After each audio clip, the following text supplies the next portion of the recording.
तुम सा कोई प्यारा कोई मासूम नहीं है, तुम जान हो मेरी तुझे मालूम। दोस्तों, आप लोगों ने देखा कि पावर स्टार पवन सिंह, भोजपुरी के सुर के सम्राट पावर स्टार पवन सिंह के गाने पे इस खूबसूरत लड़की ने कमाल का रील वीडियो बना रखा है। दोस्तों, पूरा श्रृंगार में लीन है ये लड़की और पावर स्टार पवन सिंह के गाने पे बिल्कुल ज़बरदस्त वाला रील वीडियो बना रखा है। दोस्तों, मुझे तो ये रील वीडियो बहुत ही ज़्यादा ज़बरदस्त लगा, सोचा क्यों ना आप लोगों को भी दिखाऊं।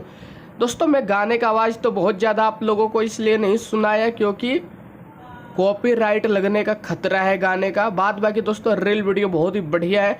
आप लोगों को ये रील वीडियो कैसा लगा कमेंट करके बताओ, और साथ ही साथ बताओ क्या इस लड़की को मौका मिलना चाहिए पावर स्टार पवन सिंह के साथ काम करने का। जी हाँ दोस्तों, मेरे को जहाँ तक लग रहा है कि ये लड़की बहुत अच्छा एक्टिंग कर रही है, पवन सिंह के गाने पे बहुत ही ज़्यादा खूबसूरत है, तो पावर स्टार पवन सिंह को काम करना चाहिए इस लड़की के साथ और पूरा टांडो हो जाएगा गाना अगर ऐसा होता है तो। दोस्तों, कमेंट करके बताओ वीडियो कैसी लगी।